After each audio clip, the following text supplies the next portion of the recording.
Ok, tá começando. Beleza. Olá, tudo bem? Namastê a todos. Vamos começar agora mais um vídeo, né, dessa sériezinha aí que a gente tá trabalhando aí, né, tá desenvolvendo para passar essa informação para todos, né. Pelotinha, tudo bem? O pessoal tá começando a chegar aí. Ontem, essa série, agora a gente vinha falando sobre as questões, só dar uma reprisada ali, né, enquanto o pessoal tá entrando ali. Eu tenho os vídeos todos, estão no meu canal do YouTube. Muitos vídeos estão disponíveis aqui na página também do meu Facebook, né? Eu vim fazendo alguns vídeos atrás. Comecei falando sobre as questões dos movimentos dos elementos relacionados às emoções, né? Os 5 elementos da medicina tradicional chinesa. Tá? Só deixa eu ver se está bem aqui a câmera aqui, só um pouquinho. Também, sim. Tá, obrigado. Então eu tenho falado relacionado então, né, aos 5 elementos, né, através das emoções. Depois,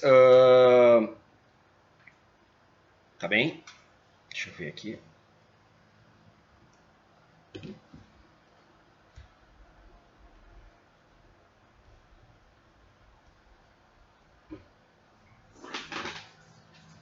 Aqui então.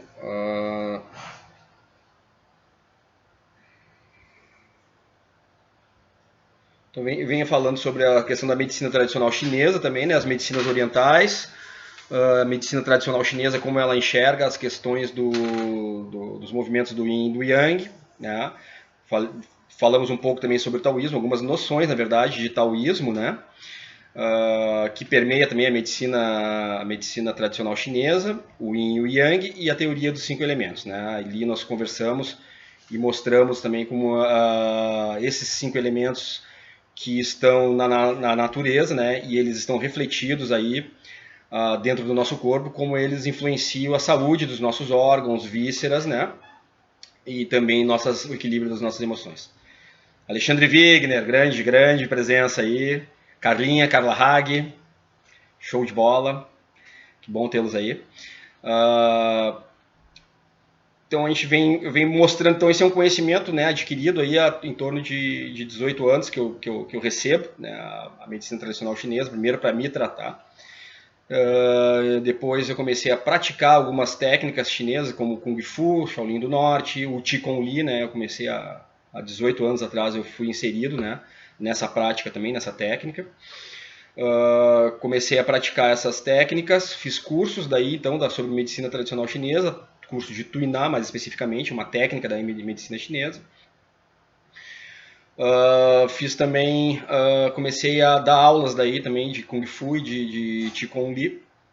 E também comecei a atender pessoas aí, a estudar também, então, aí, diagnósticos e tratamentos. Tudo, né, baseado, né, nos 5 elementos, nos movimentos 5 elementos da teoria chinesa. Vou confirmar aqui só. Maria Aparecida. Oi, Lu, tudo bem? Então, nós vimos que na teoria dos 5 elementos ali, eles estão em equilíbrio. Existe uma permanência da saúde, né? Então, os médicos antigos, né, das medicinas tradicionais chinesas, saíram, se tornaram ermitãos, procuraram ir para montanhas, lugares mais longínquos, né, buscando o quê? Buscando a imortalidade, buscando trazer o equilíbrio dos 5 elementos, que eles percebendo que esses elementos viviam perenemente, né, na Terra. Os elementos são fogo, água, ar, madeira, metal e terra, né? Então esses são 6 na verdade, mas os 5 elementos que baseiam a medicina chinesa, mais o ar que entra e sai, que é o Qi, né? Que é o veículo do Qi, que é a energia vital que nós temos, né? Que vem do universo. Tá? Esses elementos, quando eles, para a manutenção da vida do planeta Terra, né, eles precisam estar equilibrados, e esse equilíbrio deles os mantém vivos, sempre vivos, né? Então eles eternamente são vivos. O fogo não se acaba, a água não se acaba, nós vimos isso. Madeira, metal, terra e ar também estão sempre aí disponíveis para nós, eles nunca acabam. Tá? Então eles percebendo que esses elementos sendo imortais, né, eles buscavam o quê? Transformá-los em equilíbrio interno e trazendo a imortalidade para o próprio corpo. né? Só que eles não levaram em consideração, né, que nós, assim como, por exemplo, a água, né, nós não temos duas águas, nós temos uma água, né? Se você pegar 2 copos, né, com água e você botar numa jarra, os 2 copos viram uma água, né? Se tivermos 2 velas acesas, nós juntarmos elas, vai virar uma vela. O metal nós podemos fundir, né? A madeira, né, as árvores, né, e os vegetais ali, a gente sabe que eles se autocomunicam. Então morre uma do lado, nasce outra do outro, né? Se jogar uma bomba atômica, né, em cima de uma floresta, vai acabar com tudo, morre todo mundo, tudo que é bicho. Passa alguns mesinhos, está nascendo uma graminha ali, né? Então, quer dizer, a madeira também, né, se mantém, né? A terra também está ali sempre, né? Então, nós percebemos que tudo é um, né? Então, existe uma vibração entre os elementos. E existem os seres vivos também, tá? E os seres vivos existem várias espécies. E entre as quais a única espécie de seres vivos ali que se movimentam, né? Somos nós humanos. É a única espécie que pode decidir como ele pretende vibrar. Então, na verdade, somos um também, né? Marinês, tudo bem? Na verdade, somos um também, né? Então, quando os antigos taoístas se afastavam para tentar, né, através das suas experiências, conseguir levar a sua vida e manter uma imortalidade, eles conseguiram por algum tempo manter a sua vida, prolongavam, na verdade, a sua vida, né? Muitos relatos de pessoas que passaram dos 100 anos, 120, 150 anos. Murilo, Ângela, tudo bem, Ângela? Que bom que tu veio hoje. Então, esses relatos, né? Mas não levaram em consideração que existe toda uma cadeia de pessoas também, de seres, de animais, né? Que também são influenciados por uma determinada vibração. E a vibração que nós construímos, né, que nós plantamos, né, durante toda a história da humanidade, José Luiz Artimar, aí, grande mestre, né, toda a história da humanidade é uma vibração de morte. Então nós percebendo que a Terra é uma unidade, é um elemento único, né? É uma estrutura esférica, cheia de vida, né? Claro, de perto nós vemos todas essas vidas, e muitas que a gente não consegue enxergar, mas se a gente for cavocar a gente vai descobrir, né? Mas de longe ela aparenta ser apenas uma esfera, né? Lá no vazio do universo, né? E essa esfera, ela vibra, ela tem uma vibração. Infelizmente, essa vibração é uma vibração de morte. Ou seja, para que haja a possibilidade de vida, né, nós temos que estar no nosso organismo, esses 5 elementos em equilíbrio, e nós temos que vibrar, né, nesse equilíbrio, né, e nós temos que ser a maioria no planeta, vibrando neste nível. Porque como nós somos minoria, né, aí então o que acontece, não adianta eu, né, sair do meio das pessoas, da sociedade, ir para um lugar longínquo, né, sei lá, uma montanha, por exemplo, e eu procurar fazer minhas práticas, e aí eu conseguir uma longevidade, mas eu não vou conseguir atingir aquele objetivo que é o sentido realmente da nossa vida, que é o sentido final. Afinal, nós ganhamos um presente, que é a nossa vida, e esse presente ele tem tudo pelo que nos mostra o que está na nossa volta, né? Ou seja, todos os elementos eles são perenes, né? E nós, seres vivos que nos movemos, nós não vivemos, nós temos finitude, né? Nós somos impermanentes, certo? Muitas pessoas podem dizer, mas a natureza nos mostra que nós somos impermanentes, que a impermanência existe. Sim, aonde que ela nos mostra? Porque um cachorro morre, um animal, um boi, uma vaca, um leão, qualquer bicho morre, certo? Só que os animais, né, então, eles não têm esse discernimento que nós humanos temos. Eles não têm essa capacidade de poder decidir aonde, né, e que caminho tomar, né? Então eles são animais assim que eles estão num reino, não diria inferior, mas diferente do nosso, tá? Eles têm uma capacidade diferente da nossa, tá? E ao passo que nós, com esta capacidade, nós como seres humanos que conseguimos, né, definir e decidir o que nós queremos para nós mesmos, né, nós temos também a capacidade de influenciar esses animais. Tanto que, né, a gente percebe que quando você domestica um animal, ele acaba refletindo muito a personalidade do dono, né? Alguém já deve ter ouvido falar sobre isso. Então, muitos animais eles acabam sendo influenciados por nós, certo, pessoal? E na verdade eles são os animais que foram colocados nessa terra, eles são presentes também para que nós possamos cuidar deles. São animais frágeis e que não têm voz para poder comunicar, né, os seus desejos. Então nós temos essa capacidade, nós temos a capacidade de poder comandar esse processo aqui na Terra, que é um grande presente para nós. A Terra é uma dádiva linda que nós temos. Né? Bom, então o que nós percebemos? Que os estudos taoístas, né, eles acabam batendo num teto ali para a chegada desse processo de iluminação, digamos assim. Tá? Que seria onde nós chegaríamos a uma consciência de Deus, igualaríamos, né, e poderíamos estar assim ter a condição de caminhar ao lado de Deus, né, do Criador, do grande mistério, que todas as culturas, tanto indígenas, orientais, né, nos falam. Só deixa eu ver uma coisa aqui, só com licença.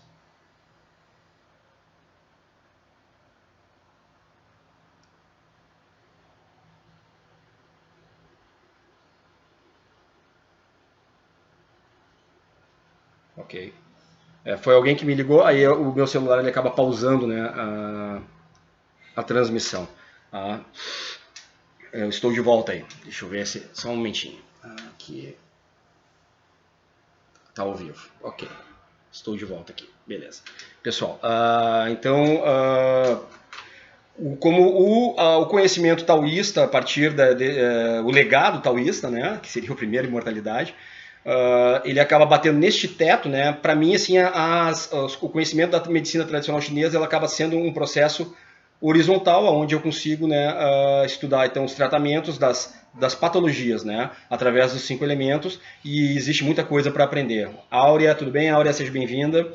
Né, então, para mim, esse processo. E eu acabo daí verticalmente, né, onde a minha busca segue, né, já que incutido esse entendimento dos 5 elementos, através da cultura taoísta, eu entro agora para a cultura védica, né, para as escrituras védicas. O último vídeo eu falei sobre isso, né, e as escrituras védicas, então, elas nos mostram, na minha opinião, um caminho bem pavimentado, né, um caminho que faz muito sentido para aquilo que eu percebo, né, dos meus estudos. E aonde eu também, em consciência, através das experiências que eu me propus, como o chá da ayahuasca, né, que é uma medicina da floresta utilizada pelos indígenas, né, nos traz uma consciência de fora, consegue separar o nosso ego, né, da nossa consciência divina. E através da inconsciência eu também recebi muitas informações, e quando eu fui perceber, né, eu estava cercado por literatura védica, ayurveda, né, ayurvédica, inclusive, né. Afinal, eu sou casado com a Homi Fetter, ela trabalha com a medicina ayurvédica, né, com a medicina indiana, e ela tinha muito material, assim. E aí, lendo esse material, quando eu percebi, eram coisas que estavam escritas e que eu vinha recebendo também dentro da minha consciência. Então, essa relação eu quero passar para vocês, né, como as escrituras, né, védicas, né, elas têm relação com a nossa vida diária, com o nosso dia a dia. Thelma, seja bem-vinda. Então, essa informação eu quero passar para vocês. Então, no último vídeo, né, nós vimos o quê? Nós vimos sobre as manifestações de Deus. Né? A escritura védica ela tem um cunho teísta, ela tem uma crença de teosofia. Então, ela fala em Deus. Tá? E ela nos apresenta, então, uma manifestação de Deus de 3 formas. Tá? A manifestação do único Deus em 3 formas. Tá? A manifestação de Bhagavan, né, que seria a manifestação suprema de Deus, fora da realidade material, nós imaginando que existe a realidade espiritual, onde Deus habitaria em uma plataforma com uma determinada atmosfera espiritual, tá? E existe a criação, que daí é uma realidade material, tá? Como se fossem 2 prédios, assim. A gente às vezes tende a pensar que é de forma horizontal, mas elas seriam realmente verticais. Onde ali nesses processos nós teríamos os planetas, tá? Que são em milhões, né? E estão descritos, inclusive, na literatura védica. Né? Mas é muito detalhe assim, para passar nesse vídeo, tá, pessoal? Mas então, cada planeta então, ele se manifestaria não em dimensões, e sim em atmosferas. Né? Então, o exemplo seria o Sol, né? Que teria uma atmosfera que não é propícia para uma vida como a nossa, mas que existem seres que se adaptam a essa atmosfera, que vivem lá. Tá? E assim, outros planetas também teriam essa atmosfera. Porém, nós temos aqui, né, a nossa atmosfera na Terra, e a Terra é o que nos interessa. Né? Este planeta é o que nos interessa. Então, Bhagavan seria então essa manifestação de Deus como uma pessoa, como um ser parecidíssimo com um ser humano, mas com muito mais resplandecência, né? com brilho, com luz, né? E ele podendo, na verdade, tendo o poder, então todo o potencial dele, toda a potência dele, né? E todas as suas qualidades, né? Ele podendo se dividir em vários seres, né? Onde ele vive nessa plataforma que seria como um planeta, por exemplo, né? E ali aqueles seres que conseguem atingir, Armandinho, grande presença aí, aqueles seres que conseguem atingir esta iluminação vivem junto a Bhagavan, né? Compartilhando com ele essa vida que seria uma vida de plena felicidade, de pleno prazer, de tudo, certo? Então nós temos essa primeira forma e manifestação de Deus. Essa manifestação nós falamos no vídeo passado, ela representa o quê? A contemplação, onde nós trazendo aqui para a Terra, trazendo para a nossa vida, nós podemos usar um exercício para que mantenhamos aqueles 5 elementos da medicina chinesa em equilíbrio dentro de nós, usando exatamente o que? As potências e as manifestações do nosso Deus, como um exemplo. Porque ele é perfeito, e se nós conseguimos traduzir e transformar aqui na Terra, através das nossas ações, a perfeição dele, nós também poderíamos ter então, essa capacidade de atingir a iluminação e a decisão de ou viver com ele, ou se manter vivo nessa matéria. Isso seria uma decisão, porque afinal o livre-arbítrio ele continua sendo nosso, certo, pessoal? Então, como ele enxerga, né, a criação toda de fora, ele contempla a criação, ele contempla aquilo que ele criou. E assim nós podemos contemplar aquilo que nós criamos na nossa vida. Porque uma característica que nós temos, assim, que é realmente inerente a esta vida material e que não tem como fugir dela, é que a cada segundo que nós vivemos, nós plantamos alguma coisa. E se a gente planta a cada segundo alguma coisa, nós somos obrigados a colher o que nós plantamos, certo? Então nós percebemos lá no início que nos convence que a morte, né, que existe a morte, e aí nós acreditamos demais nessa morte. E a partir daí a gente começa a morrer. Cria-se então a primeira emoção em desequilíbrio, que é a ansiedade, e nós temos que realizar, porque a vida é finita, nós temos que realmente aproveitar tudo que nós temos, ok? Na vida. Mas isso está descrito no vídeo anterior, vocês podem depois entrar, está disponível no YouTube ou mesmo aqui no Facebook. Bom, pessoal, então a segunda manifestação de Deus, tá? Ela é conhecida por Brahman Yoti, tá? Então o Brahman, tá? O que é o Brahma? O Brahma é uma manifestação que está sobre todas as coisas, tá? Então é o próprio Bhagavan, né, realizando a ação dele. Ele se manifesta, nessa manifestação ele se manifesta como uma luz, como uma energia. E a gente ouve muitas pessoas, né, que acreditam em várias religiões, em várias situações, ou até ateístas, né, que dizem, Deus para mim é o bom velhinho. Então, beleza, é o Bhagavan. Aí outros dizem, não, Deus para mim é uma energia. Ele também está certo, né? É a energia que sobrepõe todas as coisas. É aquilo que está sobre tudo. Né? É o que mantém o equilíbrio dos 5 elementos para que esses elementos sempre permaneçam permanentes, mantendo a vida, tá? Mantendo o planeta vivo. Tá? Então, essa é a manifestação de Brahman. Tá? É uma luz, é uma energia. Ele não tem as qualidades físicas do Deus, ele não tem as qualidades de opulência desse Deus, mas ele é onipenetrante. Ele penetra, ele está em todas as coisas, ele está presente em tudo. Ele mantém, ele que gira este processo. Dá para entender assim, pessoal? Beleza? Então tá. Como isso representa para a nossa vida? Então, essa manifestação de Brahman, ela é a manifestação da ação, certo? Então, o que isso representa na nossa vida? É exatamente a mesma coisa. Nós pegamos, né, a manifestação de Brahma, de Deus, e a gente espelha e projeta na nossa vida. Uma vez nós contemplamos, a gente contempla, nós vemos aonde, enxergamos aonde nós estamos, aonde nós somos limitados, aonde nós temos as nossas dificuldades, aonde nós não aprendemos bem as coisas, né? Depois nós percebemos aonde nós temos as nossas virtudes, né? Então a gente fortalece as nossas virtudes, a gente elimina aquilo.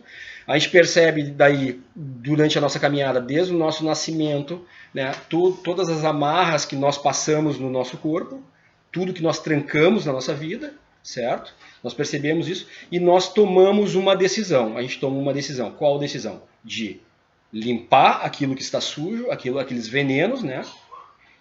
De desamarrar aquilo que está amarrado no nosso corpo, de manter as nossas virtudes e melhorá-las, certo? E ainda adquirir novas virtudes e sermos perfeitos. Tá? Então essa é a manifestação de Brahman, esse é o processo que nós buscamos. E aí nas escrituras védicas existe, né, formas de como fazer isso. E bem, eu também recebi, assim, aí entra, né, como eu falei, assim, eu gostaria só de fazer um alerta a todos, tá? Que agora eu vou passar, assim, informações de coisas que eu estou praticando, tá? Onde eu já consegui me livrar de algumas amarras, já me limpei de alguns venenos, então eu estou usando algumas coisas, algumas formas, tá? Para que isso ocorra, tá? E estou tentando me livrar de outras situações que eu tenho dificuldade, muitas dificuldades, inclusive, tá? E buscando desatar cada vez mais essas amarras assim que estão no meu corpo. Tá? Então eu gostaria de fazer este alerta, tá? Seja bem-vinda, Tati, tudo bem? Esse alerta para todos. Home Fetter tá aí também, né? Daqui a pouco eu vou chamar ela aí para falar um pouquinho sobre a Ayurvédica aqui.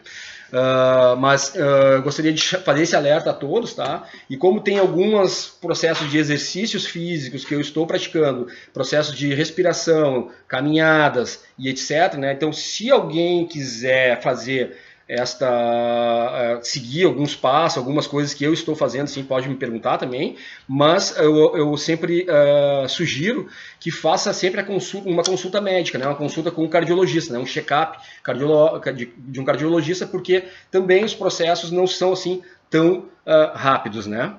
Como eu falei antes, dentro das minhas experiências, já há algum tempo, há 18 anos na verdade, né, eu já venho mudando, né, o meu estado, assim, primeiro inconscientemente, hoje conscientemente já, mas inconscientemente eu comecei a procurar ajuda, e aí então eu pratiquei Qigong Li, pratiquei Kung Fu, que são artes milenares chinesas, assim, que também aperfeiçoam, né, o nosso equilíbrio físico, tá?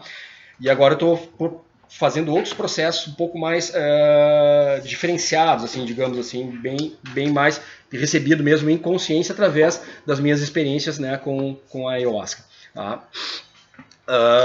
E lendo as literaturas também, sem dúvida, né? Bom, então vamos lá, pessoal. Que os primeiros processos que eu percebi, tá? Então as coisas assim são dentro da ação. Aí o que é? O Brahman, ele é a ação, tá?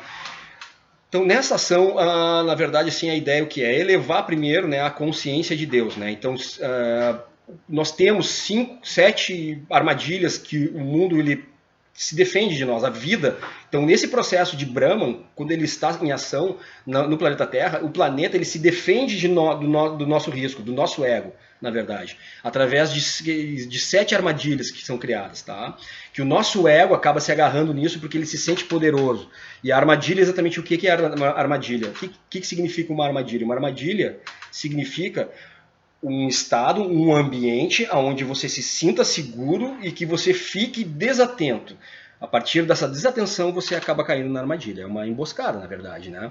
Então as armadilhas que nós temos hoje é a vaidade. A vaidade é uma armadilha sensacional porque ela é bem sutil, né? E ela é muito aceita socialmente, né? Porque se vende, né, muita propaganda. Então essa a vaidade é uma armadilha muito perigosa, né? A gula, né, ela é uma outra armadilha muito terrível também, que ela acaba trancando, né, o nosso corpo, a nossa ação, né, ela nos faz ser preguiçosos. A preguiça é outra armadilha perigosa também, né? Então a preguiça, por exemplo, não faz com que a gente ande para frente, que a gente faz com que a gente comece a imaginar situações, né? O nosso ego começa a imaginar situações que vão cair do céu para nos salvar, né? Então é aquela famosa vitimização, né? Que nós nos colocamos, né? Então a gente o paternalismo, nós precisamos de alguém para nos salvar, de um Deus que vai descer aqui com uma espada que vai nos, né? Então não é bem isso, né? Não é bem isso, pessoal, tá? O que eu acredito, né? E o que eu tenho percebido assim por experiência própria, tá? Os processos eles estão dentro de nós, então isso são armadilhas. Então temos aí, ó, a vaidade, a gula, a preguiça, a raiva. Tá? Esse é um processo muito enraizado dentro de mim, então eu tenho que trabalhar isso aí muito, né? Impressionante. A raiva é um processo impressionante como ele nos tranca, como ele nos amarra, né? Como ele nos põe para trás. Aí nós temos também a cobiça, né? Então é o apego, né, às coisas materiais, né? Que nós entramos daí naquele parafuso e ele é um sofrimento sem fim, porque aquele que tem muito, né, sempre quer mais, então ele não para de trabalhar e esse trabalho detona o cara, sabe? Faz exercícios aí baseado na vaidade, através da quantidade de dinheiro que ele tem em mãos, ele acaba fazendo uso disso, usando todos os outros daí, as outras armadilhas que nós temos, né? A inveja, né? Então é sempre que a gente... Também a inveja é muito da questão da vitimização, a gente sempre olhar o jardim do vizinho como mais verde que o nosso, né? A grama do vizinho mais verde, mais bem cortada, ele sempre tem mais sorte do que eu, né? E por final, né, a luxúria, né? Então a luxúria também é aquela questão que a gente sente em nós mesmos, né? Dentro de nós, que nós estamos vazios, né? Que nós precisamos de alguém na nossa volta, né? Através de um egoísmo próprio, né? Então a gente acaba buscando e isso aí acaba nos trazendo, nos levando também à luxúria, certo? E a luxúria também nos amarra, também porque a gente fica preso numa compulsão atrás de prazeres que tem uma limitação muito pequena, assim, que tem que são prazeres assim minutos, né, de minutos apenas, assim, e aí isso não acaba nunca, é como um vício, né. Então, pessoal, essas 7 armadilhas, assim, a gente tem que abrir bastante o olho. Então, no momento que tu toma essa decisão, tu tem que estar bem claro que essas armadilhas elas vão surgir para ti sempre durante o teu caminho de ação neste processo. Então, o que eu comecei a praticar? No primeiro momento, eu já praticava minhas artes chinesas e tudo, né, mas começou a vir uma necessidade no meu corpo. Depois das primeiras consagrações eu fiz uma limpeza, na verdade, né? Então eu literalmente vomitei cigarro, álcool, qualquer tipo de droga e carne, né? Tudo isso foi para fora, foi embora. Tá? A partir dessa limpeza do corpo, assim, eu comecei depois a vomitar muitas coisas assim de pensamentos ruins também, luxúria, né? Teve um momento que eu fiquei bem introspectivo realmente, inclusive com o meu corpo, né? E a partir daí eu comecei a receber daí, quando eu me senti mais limpo, assim, que eu senti realmente o meu corpo bem mais leve, pesos, assim, as culpas, né, as minhas culpas do passado, assim, elas todas também foram embora, tá, foram limpas, assim, então foi um perdão, tipo, eu estava colocar uma frase que veio para mim em consciência mesmo, assim, que é muito bonita, assim, que eu nunca poderia ter pensado nisso, que em todas as coisas, por mais que tu conheça, por mais que tu saiba, né, tu sempre colocar um processo, assim, de que eu não sei tudo, né, eu posso estar errado, né, eu não sei, por quê? Primeiro, tá? Se tu tá falando alguma coisa e isso estiver errado, por exemplo, né? Então, a ignorância, né, sempre é cabível de perdão, né? Você sempre pode ser perdoado através da ignorância, certo? Então, se tu estiver errado, né, você tem perdão. Tá? Então, quando tu está num processo de ignorância, você é perdoado, né? Então, a culpa é menor. E aí, essas culpas nos mostram assim, que tu tem na frente de ti, né, uma página em branco que tu pode escrever novamente. E aí tu pode escrever da forma correta. Mas o bom disso tudo é que quando tu faz essa contemplação, que tu percebe, tu sabe aonde que está o erro, aonde que está a sujeira, aonde que está a coisa feia mesmo. Né? O escuro, o inferno. Tá, pessoal? Esse é o inferno. E aí quando tu conhece ali o inferno e que tu vê a luz, tu não quer mais voltar lá. Então é muito mais fácil para te manter as tuas compulsões, os teus processos internos em domesticá-lo, assim, em domínio. Tá? Então isso é muito legal, essa contemplação e perceber isso, sabendo sempre que existem as armadilhas. Então tem que ter muita moderação. Bom, a partir daí, a primeira coisa que veio para mim assim, em consciência, e foi muito legal, assim, é que assim, ó, primeiro a gente não precisa morrer. Então foi a primeira coisa assim, né, que tentaram me convencer que eu acreditava. Na verdade, eu sempre fui um cara muito rebelde. Eu nunca fui muito de acreditar nas pessoas. Assim, nunca, eu tive uma experiência na minha infância que eu quase fui morto por uma empregada quando eu tinha 1 ano de idade, que por milagre não fui, né? Então eu sempre tive muito medo das pessoas, assim, muito medo não, mas muito meus 2 pés atrás, assim. Então eu nunca acreditei muito nas pessoas e sempre me transformei em uma pessoa muito rebelde, assim, a partir daí. Né? E sendo assim, eu também bati a cabeça muitas vezes, né? Me dei muito mal também por causa disso, certo? Mas eu nunca acreditei tanto assim nessa história, nunca pensei muito nisso que eu vou morrer, entendeu? Nunca pensei nisso. Então para mim está sendo bem fácil, assim, hoje eu acredito que nós somos eternos, que nós somos para viver para sempre. É claro que existe a possibilidade de eu morrer, mas até pelo que eu estava falando para vocês, a possibilidade é bem grande, né? Nós precisaríamos de uma maioria, né? Mas eu não me preocupo mais com isso, entendeu? Então o que eu penso? Assim, eu não vou morrer. Eu passei a acreditar que não vou morrer. E a partir daí eu não tenho mais pressa para nada. Então tudo que eu faço na minha vida é com muita calma. Muito devagar. Eu tenho feito as coisas bem devagar. Tá? Sem pressa. Tenho feito. Não me preocupo de ter que acordar cedo ou tarde. Cara, não me preocupo com isso. E as coisas têm sido bem devagar. E a partir daí tem saído uma certa ansiedade. Eu tenho, inclusive, na verdade, assim, a ansiedade ela continua dentro de mim. Ela vai viver para sempre minha, né? Mas a compulsão ela parou. Tá? Ela não tem tido nenhuma compulsão. Tá? E eu consigo perceber aonde a ansiedade corre dentro do meu corpo. Eu vejo ela através das tensões. Tá? Das tensões e eu vejo aonde está que isso é ansiedade. Isso é raiva. Eu começo a ver as tensões no meu corpo, assim, perceber isso.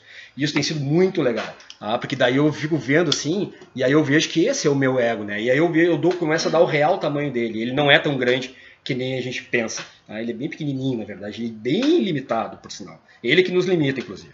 Bom, a partir daí eu comecei a praticar, então também em consciência me veio então uma respiração. E a respiração ela é mais ou menos assim, passar para vocês.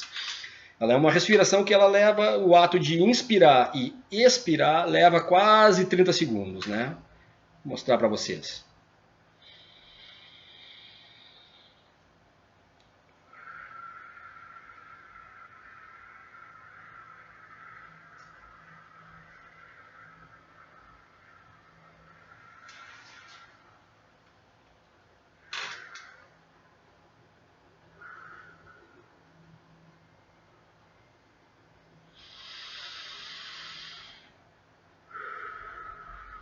E assim por diante, tá? Então essa respiração eu tenho praticado nas minhas caminhadas. Oi Karina, tudo bem? Seja bem-vinda.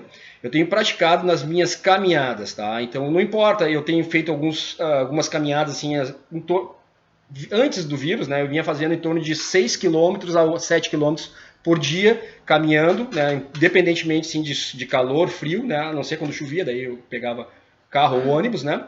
E caminhando assim, subindo lomba, descendo lomba, sempre essa respiração.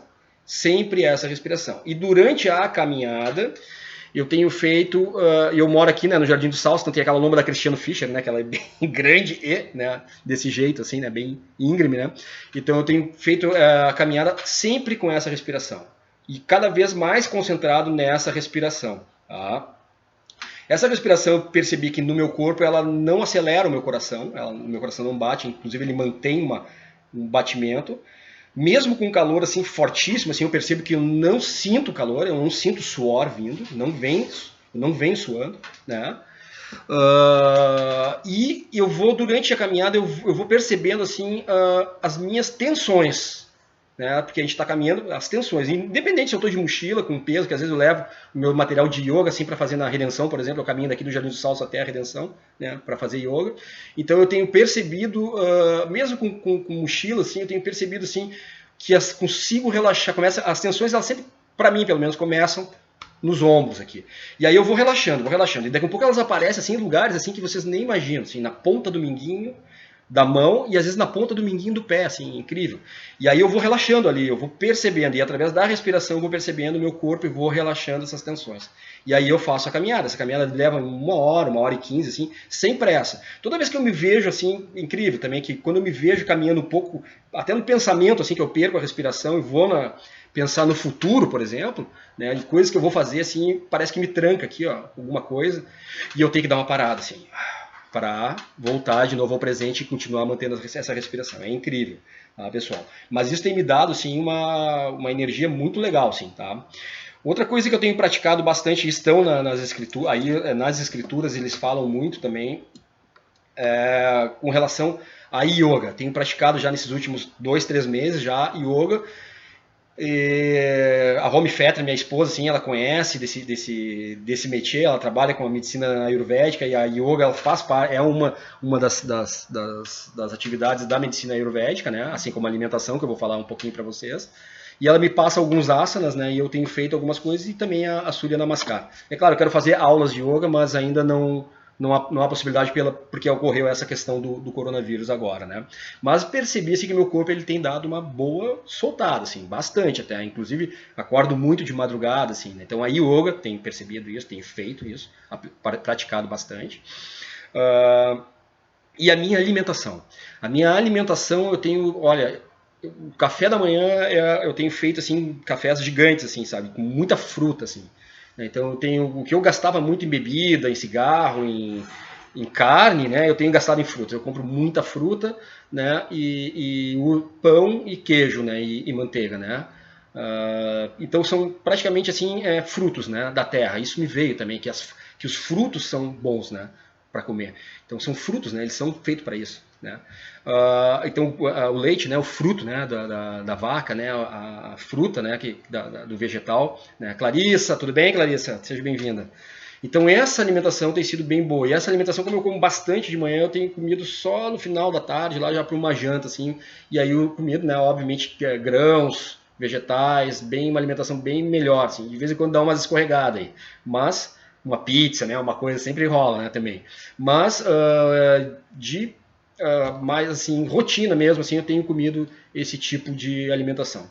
Os doces também, eu escorrego também no doce ainda, né? Mas tenho trocado o doce por mel, por frutas, né, como tâmaras, por exemplo, né, adocicadas, assim, e isso tem me feito muito bem para o meu corpo, assim, tenho me sentido muito bem, tá?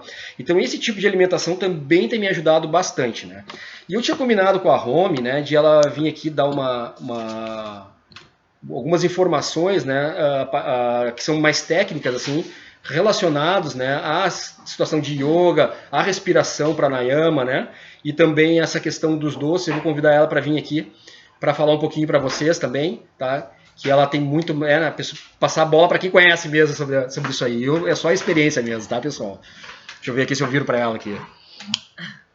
Não, fica aqui. Não, mas eu vou virar aqui para nós. Aqui. E aí, galera, aqui. Vendo um monte de gente legal entrar depois que passar esse período de reclusão, nós vamos fazer uma festa com esse grupo aí. Aqui tá, acho que tá agora sim. Sim. Tá. Não sei por onde que a gente começa. Eu tava falando ali sobre a questão acho que os pranayamas, e hoje tu me passou, né, que foi até que me inspirou também te convidar ali, que tu me passou, tava lendo sobre algumas coisas da yoga, né? É uma coisa que eu tenho achado assim bem interessante nesses vídeos do Alê, é que ele traz assim uma questão bem filosófica e profunda, e mais na parte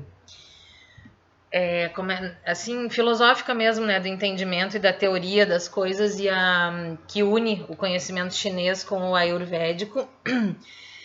E a parte da Ayurveda que eu mais gosto realmente são as práticas, tanto é que eu me especializei na questão da massagem, gosto bastante, assim, Aí é uma característica minha, né, eu sempre gostei mais das coisas mais palpáveis, não que eu não me interesse pela filosofia e pela parte teórica, me interesso também, e muito, mas eu também acho, assim, que para as pessoas que são leigas, a gente que estuda mais, tem que entender mais assim a questão da teoria.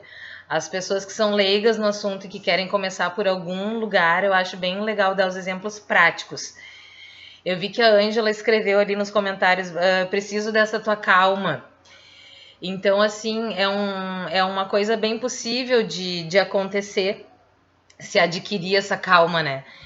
E a respiração, ela é sempre realmente o primeiro passo. Então, os exercícios respiratórios da yoga a gente chama de pranayama. Eles têm uma variedade grande de exercícios respiratórios à nossa disposição. Eu até também na minha página ali vou fazer vídeos assim falando sobre isso, já tô dando uma estudada e bolando uma forma boa de falar sobre isso. Mas respiração, eu até postei um último vídeo no meu Instagram, ensinando as pessoas a respirarem da forma correta, pedi para o Alê demonstrar, que é quando a gente usa o diafragma, que é o músculo responsável pela respiração.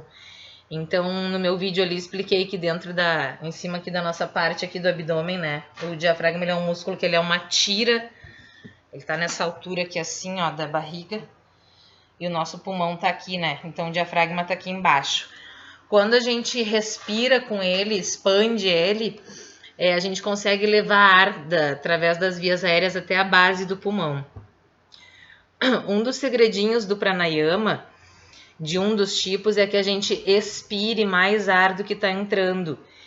Quando a gente faz isso, a gente consegue expulsar um ar residual que está lá embaixo no pulmão. Eu costumo dar um exemplo para os meus clientes aqui da massagem, quando eu falo de respiração, que o resto de ar que fica parado na base do pulmão, porque a gente não usa o diafragma o dia inteiro para respirar, esse resto de ar que fica lá embaixo é como se fosse um resto de cocô no intestino.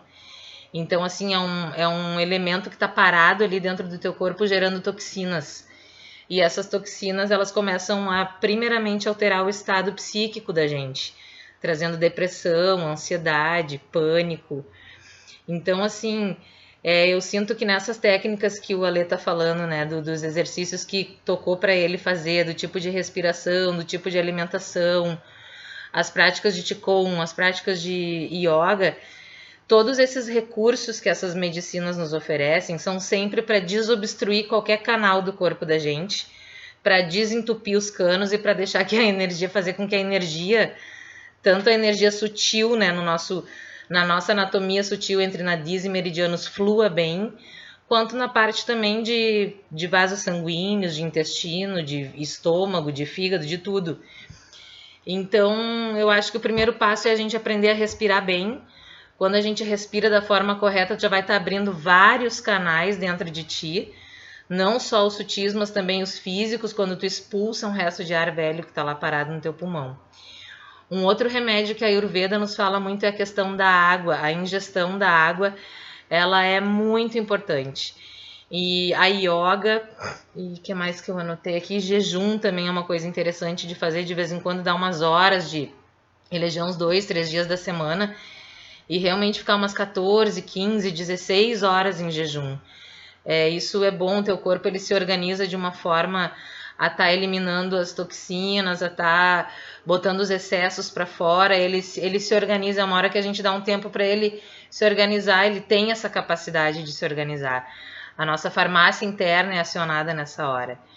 Então, uma das coisas que eu acho mais bonitas dentro da Ayurveda é que os remédios que eles nos oferecem, em primeiro lugar, é a respiração, em segundo lugar, a água, em terceiro lugar, o exercício físico, em quarto lugar, uma prática espiritual, algum mantra ou algum estudo que se faça, e jejuns. Então, esses são os remédios que estão à nossa disposição, tanto para tratamento de alguma doença, quanto também para prevenção. Claro que a gente sempre ressalta aqui que a medicina alopática, ela, quando é necessária e tem que ser usada, e a gente não está aqui para dizer que alguém substitua, né, qualquer tratamento alopático só por medicinas naturais. Quando é preciso, a gente faz uso, mas o ideal é que possa associar as duas coisas. Nessa questão da água ainda, né, a Ayurveda também nos ensina que a gente tem 7 tecidos importantíssimos no corpo, e um vai originando o outro. Tudo começa pelo plasma. O plasma, ele compõe o nosso sangue, a composição do plasma é basicamente água. 95% do plasma é composto por água. Quando o plasma está bem nutrido de água, ele vai gerar os outros 6 tecidos, que são o sangue, os músculos, o tecido adiposo, os ossos, o sistema nervoso e o sistema reprodutor. Então, tu vê que uma coisa depende da outra, né? Só que tudo começa pela água. Então, a fórmula da água ela é H2O, né? Então, também entra oxigênio pela água. Quando tu tá respirando, tu tá tomando água, tá fazendo exercício, tem tudo pro teu organismo estar se organizando. O nome dele, né? O organismo se organiza. Né? De forma, tanto na composição física dele, quanto também na questão psíquica, porque respirar e tomar água é uma coisa que as nossas avós já diziam: calma, respira, toma um copo d'água. Né? Então, esses ensinamentos ancestrais, eles sempre têm muito valor. Então, acho que é mais ou menos isso assim que eu peguei do que tu estava falando. A quantidade de tempo de respiração, né? De puxar e de exalar. A gente sempre começa ensinando, cada um vai achar o seu limite. Eu sempre dou uma sugestão de que a pessoa comece inspirando em 2 segundos e expirando em 4. À medida que tu te senta para fazer essa respiração consciente, tu começa a sentir que tu tem mais capacidade. Tua capacidade pulmonar ela começa a aumentar. Então tu vai conseguir, usando o teu diafragma, né? Quando tu entende bem a mecânica do teu diafragma, que quando tu inspira é como se a cavidade abdominal se enchesse, como se o abdômen se projetasse para frente. Quando tu expira é como se o abdômen se contraísse e fosse colar lá atrás, assim, nas costas, como se o estômago fosse em direção às costas. Então, um exemplo para iniciantes. Pode iniciar inspirando 2 segundos e expirando em 4. E fica por um tempo fazendo isso, com a mão no abdômen, sentindo o teu abdômen para frente e para trás. Lembrem da barriga de um nenê quando ele respira. A gente nasce sabendo respirar bem à medida que o tempo vai passando e a ansiedade vai tomando conta, a gente esquece como respirar e começa a usar musculatura acessória, sobrecarrega trapézio. Quando vê, a gente pede para alguém respirar fundo, a pessoa mexe o peito ao invés de mexer o abdômen, né, que é acionar o seu diafragma. Depois que a pessoa entende bem essa mecânica do diafragma e consegue, ele já está inspirando em 4 segundos, expirando em 8, aí a gente avança um pouquinho mais e sugere as pausas. Então, a pessoa pode inspirar, por exemplo, em 4 segundos, aí vai segurar 8 segundos, que é o dobro, né? Com o pulmão cheio, com o ar retido lá dentro. Depois pode expirar em 8 segundos e segurar 8 segundos com o pulmão vazio. E assim, à medida que a pessoa vai coordenando esses exercícios de respiração, a gente vai avançando cada vez mais. Depois vão entrando os outros tipos de pranayama, onde a gente usa inspirar só com uma narina, reter, fecha a narina que inspirou, solta pela outra. Aí tem uma variedade de pranayamas que eu quero ver também se eu vou lançando no meu canal. Eu sei que muitos que estão aqui também me acompanham ali no Instagram. Então dá pra ver lá. E o legal também, assim, queria só colocar da questão da respiração, é que é uma coisa boa também, porque mesmo a pessoa que tem alguma limitação física no momento, né, que de repente está precisando ali algum problema, né, cardíaco, alguma coisa assim física, ela pode simplesmente sentar no seu sofá e fazer essa respiração, confortavelmente. E a partir daí baixar um pouco a sua ansiedade, que é o que a gente vê na medicina chinesa, que é o que ataca, faz o problema cardíaco, né, traz o problema cardíaco, a ansiedade, com raivas, e isso acaba baixando, né, porque ele tem um efeito de baixar essa... os efeitos fisiológicos, assim, né, de uma respiração consciente, bem feita, usando o diafragma, regular a frequência respiratória, regular os batimentos cardíacos, os níveis da pressão arterial, e aí dá uma reação em cadeia, né? Como essas coisas vão entrando em ordem, à medida que tu acalmou a tua respiração, teus batimentos cardíacos, tua pressão arterial, o teu corpo começa a entrar num estado maior de relaxamento, a tua mente relaxa, o teu corpo relaxa. E aí é que acontece uma coisa muito linda, que é quando a glândula timo, nesse momento, aumenta de tamanho. E aí quando ela aumenta de tamanho, que é uma coisa que a gente vem falando há horas nas nossas postagens desde que começou o coronavírus, quando ela aumenta de tamanho é quando aumenta a produção de leucócitos, que são as células brancas do sangue responsáveis pelo aumento da imunidade. Então, acho que uma coisa bem importante de deixar assim bem frisado é que as pessoas respirem de forma correta, conheçam seu organismo. A gente sabe da correria do dia a dia de cada um, mas a gente também sempre consegue achar um tempinho, nem que seja na hora de dormir. Quando tu deita na cama, tem gente que tem problema de insônia, a gente indica um monte para que as pessoas se conectem com a respiração, e elas nos dão esse feedback que à medida que se conectam com a respiração, o sono vem mais tranquilo, dorme mais rápido e tudo mais. E eu também queria que tu falasse uma coisa bem interessante sobre a questão dos chakras e a prática da yoga, né?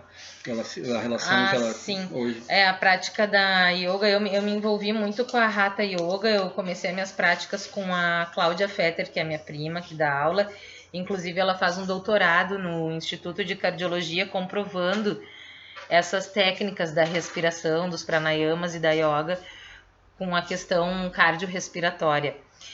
Ela foi a primeira pessoa com a qual eu entrei em contato, e depois eu tive a Thaís, a Tatá Cristalina, que um monte de gente conhece, acho que o Adriano e a Lu conhecem ela também, que é uma baita professora de Hatha Yoga. Eu passei pela mão do Cosmeli também, que foi um grande mestre que já desencarnou, foi viver em outro planeta mais legal que esse, com certeza já se iluminou. Ou tá aí de volta, ensinando alguém.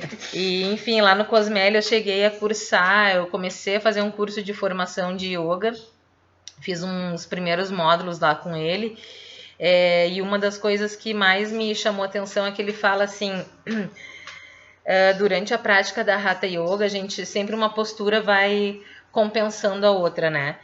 Então, assim, a gente tem os 7 chakras, que daí é a nossa anatomia sutil, onde o primeiro chakra se localiza na raiz da nossa coluna aqui, né? Lá embaixo. E aí os outros 6 vão subindo e o final deles é no topo da cabeça. Então, a gente tem essa tripa de 7 chakras principais no nosso corpo. Juntamente com esses chakras se localizam as 7 glândulas principais do corpo. Então, lá no chakra básico a gente tem as suprarrenais, na altura do umbigo, no chakra umbilical a gente tem as glândulas sexuais, nas mulheres os ovários, nos homens os testículos. Na altura do estômago a gente tem o pâncreas, que é uma glândula importante. No cardíaco a gente tem glândula timo, no pescoço o chakra laríngeo, glândula tireoide, glândula pituitária e glândula pineal. As posturas da yoga, elas têm... Um dos objetivos da yoga é fazer com que essas glândulas funcionem de forma correta, a secretar na tua corrente sanguínea a quantidade equilibrada de hormônios. Então, por isso que na yoga, por exemplo, se tu faz a postura aquela, não vou me lembrar o nome desse asana agora, mas que a gente sobe as pernas, faz tipo vela, que a gente chamava quando era pequeno, sobe as pernas, né, tá deitado no chão e sobe as pernas. Ali, por exemplo, tu tá comprimindo a tua glândula tireoide. A postura que se faz logo em seguida dessa é da esfinge, se não me engano, que é o nome que a gente estende o pescoço. Então, primeiro tu tá com o pescoço totalmente contraído, logo em seguida tu estende. O objetivo da yoga é sempre estar contraindo e alongando as glândulas. Então, aquela sequência que se chama saudação ao sol, ou Surya Namaskar, ela é a sequência mais completa do yoga, porque ela comprime e alonga todas as glândulas. Consequentemente também os chakras, porque eles estão colados com as glândulas. Então, ao mesmo tempo que tu vai organizando a questão hormonal no teu corpo, tu também organiza toda a questão emocional. Então é muito lindo, né? Não tem Rivotril, não tem pra ninguém. O negócio é tomar água, respirar, fazer yoga, fazer caminhada. É melhor. Largar os alimentos processados, industrializados, se voltar para uma alimentação mais natural possível, causar o menos de impacto possível no ambiente, ter práticas espirituais. Acho que ouvir esse tipo de assunto que o Ale tá falando é uma hora que todo mundo para meditar e é uma meditação, né? É isso. Não deixa de ser, né? A gente inclusive coloca em devoção, e a gente me sinto como fosse um instrumento realmente que pudesse vir a manifestação de Deus, né? Nessa ação, né? De Brahma, né? Sobre todos ali, a gente poder levar uma mensagem assim, de mais carinho aí, de mais esperança também para todos aí que estão aí em casa, né? E saber que a gente não está sozinho, não, a gente está sempre junto. Isso é o mais importante, que é o que nós mais sentimos, né? Eu queria agradecer, né? Obrigado, gratidão. Tô aqui acompanhando. Agora, ela é mais bonita que eu, né? Então, podia ficar, né, até aqui fazendo mas deixa ela lá. E ela pode até ver os comentários que eu não consigo ver, né? Tá virada a minha câmera. Mas seguindo aqui, pessoal, então, tá? Então essas são as ações, né, que eu venho levando assim para minha vida, tá? E dentro dessas ações também existe algo que está sempre escrito ali nas escrituras védicas, e não só nas escrituras védicas, mas também no Mahabharata, né, que tem o livro do Bhagavad Gita. É esse aqui que tá procurando, amor? Óculos? Meu óculos. Tá. No Bhagavad Gita, né, que é o livro que fala sobre Krishna, né, sobre a batalha de Kurukshetra, né. Depois gostaria até de fazer um vídeo falando sobre isso, né, que tem algumas coisas assim, bem interessantes. Mas vem a palavra sacrifício, tá? A questão do sacrifício. Sacrifício é algo bem interessante de se conversar aqui com vocês, para vocês verem assim que como as coisas que nós aprendemos, né, desde pequeno, assim, elas não estão bem corretas, né? Então, quando a gente pensa no sacrifício, o que a gente pensa na palavra sacrifício quando eu digo para vocês? Bom, tem que fazer aquela coisa, por que eu tenho que fazer aquilo? Bom, todo mundo tem que se sacrificar, né? Ela vem como se fosse um sofrimento, na verdade, né? Um sofrimento que por um bem, né? Um sofrimento por um bem. Mas na verdade não é, né? Na verdade não é, né? Sacrifício ele vem da palavra sacro. Sacro em português é igual a sagrado. Então sacrifício ele é tu consagrar algo, tu tornar algo sagrado. Então os sacrifícios, né, são coisas assim, interessantes. Por quê? Também, né, inconsciência vem, mas depois começa a bater tudo. Porque quando eu estou no processo de onde a minha consciência se manifesta, né, aquela consciência divina que está dentro de cada um de nós, e nós vamos falar isso no próximo vídeo, né, que é o Paramatman, né, das escrituras védicas, que é a terceira manifestação, né, de Deus. Mas quando quando essa consciência ela sai, ela vem para fora, assim, as coisas elas funcionam. Então veio muito para mim essas questões assim me mostrando inclusive o que devo fazer. E aí a partir dos estudos que eu tenho acumulado, dos ensinamentos que eu aprendi, das coisas que eu aprendi, aí Joaquinha, tudo bem? Seja bem-vinda. Que eu aprendi na medicina tradicional chinesa, né, nos meus estudos de medicina tradicional chinesa, né, tá tudo ali, tá simplesmente tudo ali.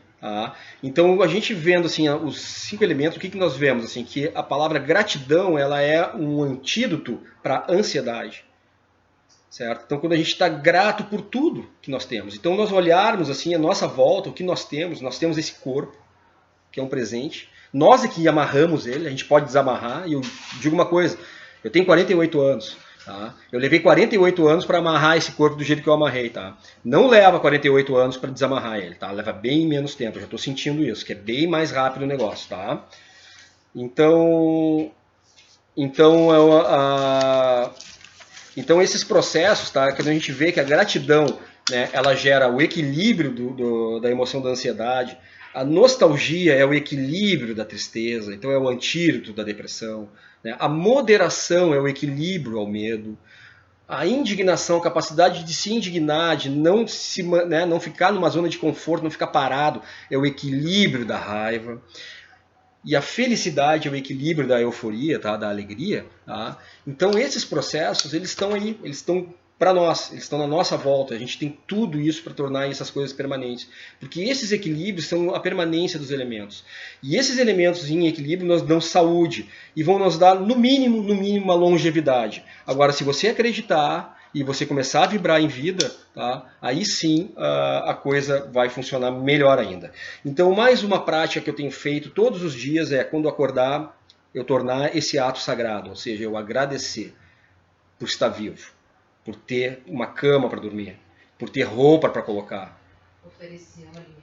Toda vez que eu vou no meu café da manhã maravilhoso, que eu faço todos os dias, sim, eu agradeço por aquilo, por eu ter esse alimento, eu ofereço esse alimento a Deus.